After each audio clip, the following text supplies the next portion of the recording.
ang tawag ng lalaki dun sa batang babae. Pero Gina, hindi sila parehas ng kulay ng mata. Itim yung mata ng lalaki, pero hindi ko maalala yung mukha niya eh. Malabo. Pakiramdam ko, sumasakit ang ulo ko. Ilang gabi rin ako hindi nakatulog ng maayos dahil kapag nagigising ako, nahihirapan na akong bumalik sa pagtulog. Sige na, Gina, matulog ka na ulit. Pasensya na sa abala ha? Sabi ko kay Gina dahil nakita ko humikab ito. O siya, sige. May pasok pa ako bukas, girl eh. Matulog ka na rin ha? Huwag mo munang alalahanin ng panaginip mo para hindi sumakit yung ulo mo. Aniya bago lumipat sa kama, tsaka bumalik sa pagtulog. Tumalikod na rin ako sa kanya. Ihintayin ko na lang na dalawin ako ng antok. Dagdag na rin siguro sa iniisip ko ang nalaman kong pagtakas ni Chong sa kulungan. Natatakot ako sa aking kaligtasan. Tiyak gagantihan kami ni Chong sa pagpapakulong ni Chang sa kanya. Kung hinahanap ito si Chang, malaki ang tsansa. Pati ako hinahanap din ito ngayon. Nakakatulugan ko ang pag-iisip tungkol sa panaginip ko. Sa pagtatago ni Chang at sa pagtakas ni Chong sa kulungan. Inaantok pa ako pero kailangan kong gumising ng maaga kasi sabi ni Nana bibisita daw mag-asawang Valderrama dito sa mansyon ngayon. Kailangan kong palitan ng mga kortina at kobre kama sa loob ng silid ng mag-asawa. Mabuti nga tapos ko ng palitan kahapon ng isa-ibang silid, pati ang silid ni Austin at nilinisan din namin. Si Ate Helen ang naglinis ng silid niya, kaya naman kahit ito umuwi dito, pinapanatili pa rin namin malinis ang kanyang silid. Simula na maghiwalay kami, hindi ko kailanman sinubukan na pumasok ng silid ni Austin. Iniwasan ko ang mga bagay na makapagpapaalala sa kanya. Pinalinisan ni Nana pati ang ibang silid dahil hindi rin daw siya sigurado kung may mga bisita pa ba ang mag-asawa. Pero kahit di naman sabihin ni Nana, sinisiguro namin malinis lahat ng silid dito sa mansyon. Nakakatawa mang isipin na palagi kami nagpapalit ng mga kortina at mga kobre kama wala naman gumagamit sa mga to. Iba talagang mayayaman. Pero nakasanayan ko na rin ang ganito dito sa mansyon ng mga Valderrama. Kung iisipin nga, pwede namang wala silang labandera kasi nandyan naman si Ate Ellen. Pwede naman itong isa lang sa washing machine ng mga labahin habang naglilinis ng bahay. Pero mabuti na rin tong ganito. At least may trabaho ako at nakakatulong sila sa mahihirap na kagaya ko. Swerte nga ako kahit wala ako masyadong trabaho, malaki pa rin ang pinasasahod nila sa akin. Kaya nga tuwing bakante ako, tumutulong talaga ako kay Nana. Kahapon nga nung sinabi ni Nana tungkol sa pagbisita ng mag-asawang Valderrama, sinabi ko rin sa kanyang hindi ako papasok ngayon para matulungan ko sila ni Ate Lani at Ate Helen. Gusto ko sanang mabsent ngayon kasi tutulungan ko sana sila kaso may quiz kami. Ayaw naman pumayag ni Nana na hindi ako papasok. Sabi pa niya mas maaga naman daw uuwi si Gina sa akin ngayon. Nagdesisyon na lang akong pagkatapos ko sa quiz mamaya, uuwi din ako kaagad.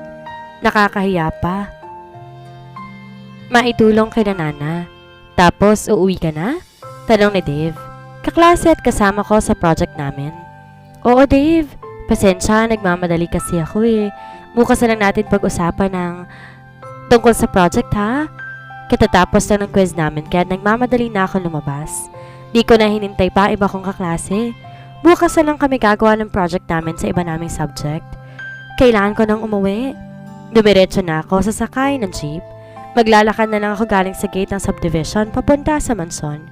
Kapag bakante kasi si Kuya Joel, sinusundo niya kami ni Gina dito sa gate ng subdivision o kaya sa university. Minsan naman hinahatid ako ni Gab. Speaking of Gab, 2 linggo na itong di nagpapakita sa akin. Nagpaalam lang to isasama daw siya ng amo niya sa ibang bansa. Buongga talagang boss ng kaibigan ko. Big time. Sabi pa nito, tamad daw magmaneho ang amo niya kaya sinasama siya. And take note, nasa US daw sila ngayon for a business trip. Kagabi nga nagtanong pa to kung anong gusto kong pasalubong galing US. Pero kahit di pa ako nagsasabi kung ano-ano naman ang bit-bit dito pag uwi, ang iba nga hindi ko pa nagagamit. Nahiya kasi ako, feeling ko mamahalin yung mga regalong bigay niya. Pinagbawalan ko nga to pero sabi niya libre naman daw ng amo niya sa kanya. Wala rin naman daw siyang kapatid na babae kaya't sa kanya na lang daw ibibigay. Di rin daw trip ng mama niya ang mga ito kaya't sa akin na lang daw talaga. Pagkarating ko, dumiretso ako ng kwarto at nagpalit ng damit. Simpleng white dress ang suot ko at tinali kong buhok ko ponytail style para malinis tingnan. Gusto ko rin namang humarap sa mag-asawang Valderrama na presentable. O Angelo, nandyan ka na pala. Pakiayos naman itong dessert dun sa table, apo. Maya-maya lang bababa na sina Madam at Sir, sabi ni Nana. Nandito na po sila na? Tanong ko kasi hindi ko naman nakita ang mag-asawa. Nasa silid sila nagpapahinga saglit. Napagod siguro sa biyahe. Kaya pala hindi ko nakita ang mga to.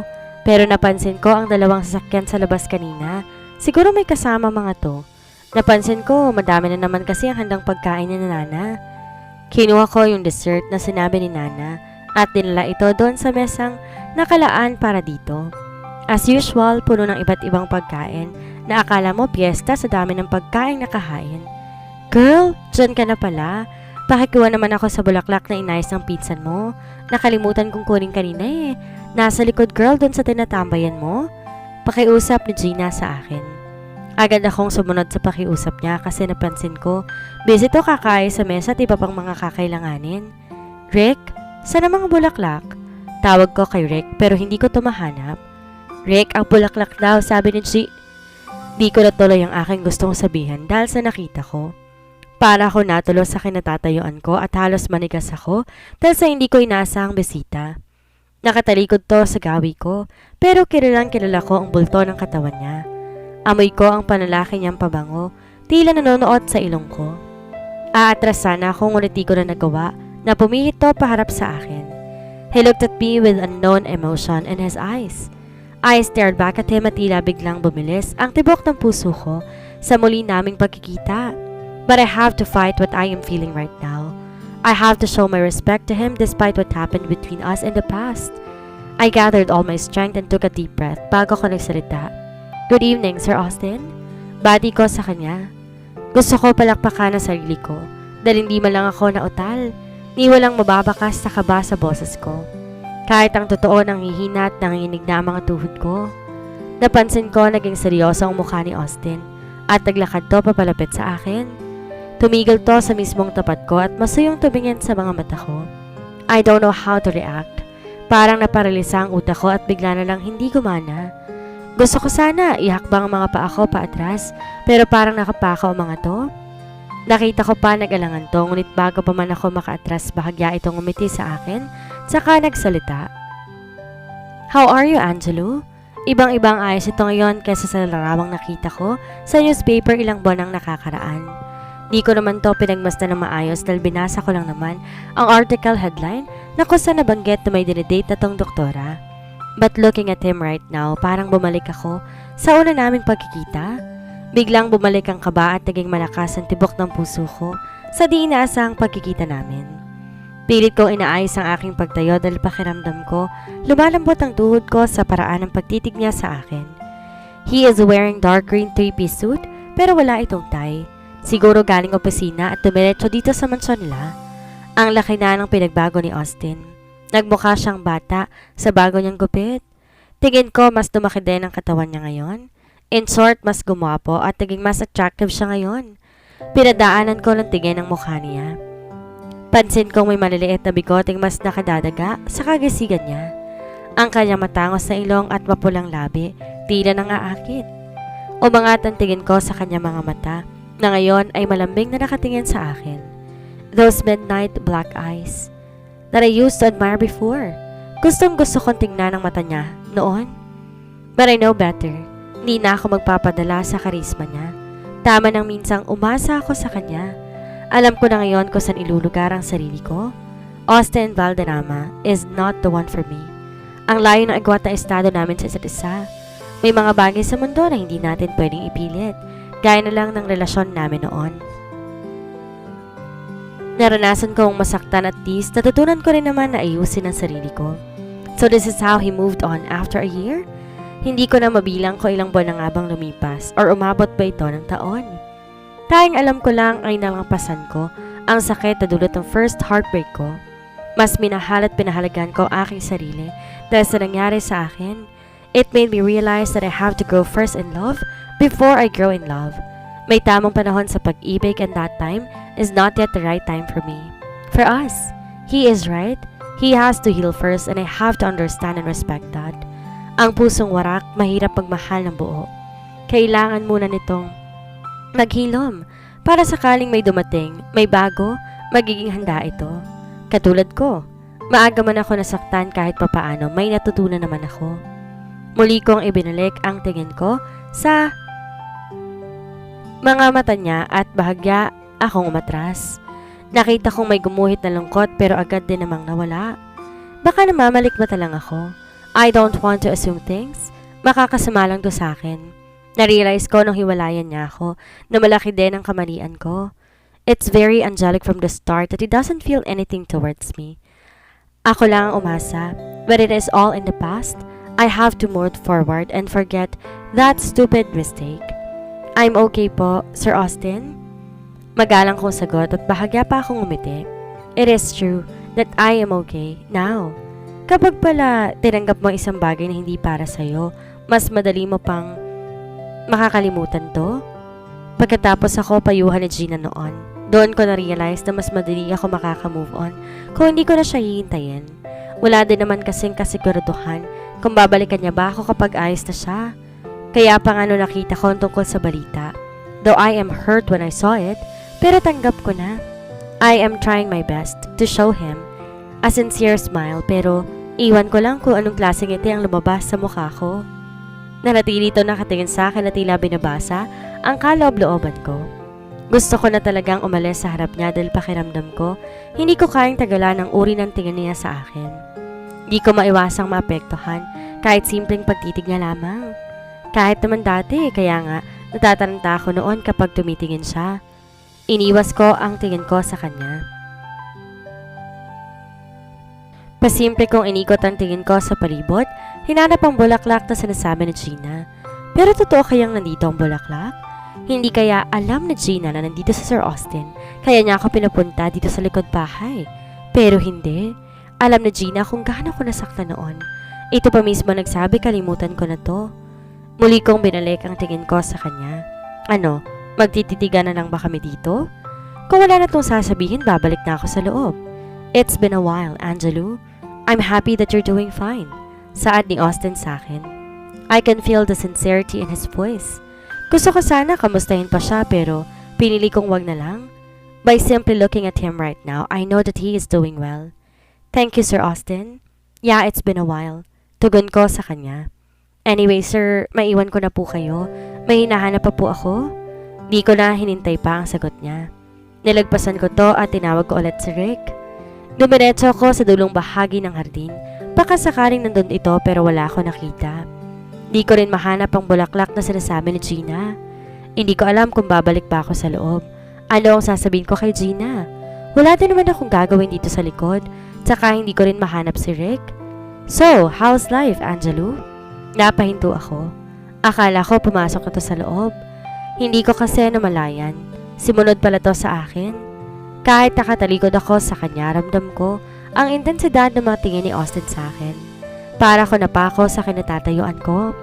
Pakiramdam ko ang lapit ang distansya niya sa akin ngayon. Biglang naging maalingasan ng paligid kahit pa nasa garden kami. Ganto kalakas ang presensya ni Austin para sa akin. Biglang bumalik sa alaala kong nangyari sa amin noon sa kusina. Yung umiyak ako dahil Never mind. I have to erase that thought. Isa lang to sa mga bagay na kinalimutan ko na. Dapat pigilan ang sariling magpa-apekto sa kanya. Di niya dapat maramdaman na hanggang ngayon may epekto pa rin siya sa akin. Kahit yun naman ang totoo. So, subok niya ulit. Kaya wala na ako nagawa kundi lingunin siya. Laking pasalamat ko at may isang hakbang pa ang layo niya sa akin. I don't want to repeat that scenario in the kitchen. How have you been, baby? He said casually na parang normal lang sa kanyang tawagin ako ng ganon. I tried my best not to be affected by his words. Kailangan ko supili ng anumang emosyon na nagsisimula ko na namang maramdaman. How can he call me that endearment that he once used to call me before? Napatingin ako sa mata ni Austin na alam ko kanina pa ako pinagmamastan. Di ko inaasahan ang biglang pagtibok ng aking puso. Tila ba lalabas na ito sa aking dibdib. Pakiramdam ko nanginginig ang aking kalamnan at medyo kinakapos ako ng hininga. Kailangan ko pa huminga ng malalim para makahinga ako ng ayos. And when I did that, I saw the amusement in his face sa tila tubang-tuwa ito sa naging reaksyon ko sa simpleng pagtawag niya sa akin ng baby. Tumingin to sa akin na tila hinihintay niya ang magiging sagot ko. I took a deep breath bago ko siya sinagot. Nag-aaral na po ako ngayon, sir. Magalang kong sagot sa kanya. Kailangan ko pa rin maging magalang, after all, sila pa rin ang amo ko at sila pa rin nagpapasahod sa akin. Kita ko ang pag-aliwalas ng mukha ni Austin at napatango-tango ito. That's good to hear. Napansin ko gusto pa ako nitong kausapin pero agad ako nag-isip ng rason para maiwan na ito. Gusto ko na umalis sa harapan niya pero tila wala akong lakas sa tumalikod sa kanya. How could it be possible? Dati halos isumpa ko na wag makikita ang bagay na maaring magpapaalala sa kanya pero ngayon para akong minamagnet palapit sa kanya. Pero kailangan ko rendahan ang sarili ko. I was about to say my alibi pero mabuti na lang dumating si Gina. Girl, hello girl, dyan ka pa ba? Dinig kong sigaw ni Gina.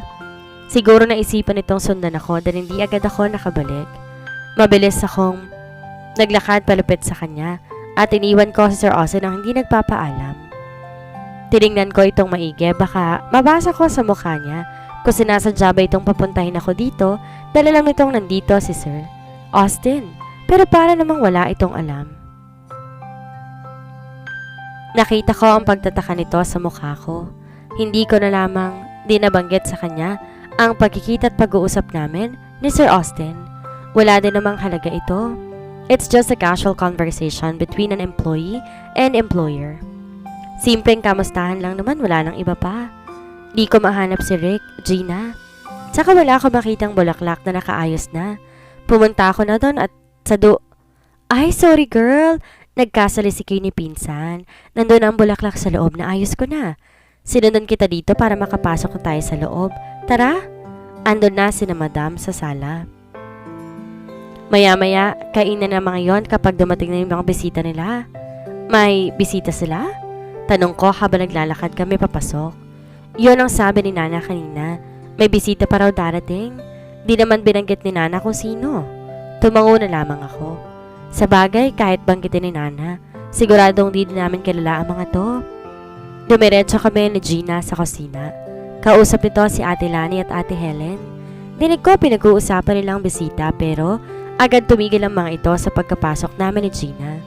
Siguro ayaw nilang marinig namin kung ano man ang pinag-uusapan nila.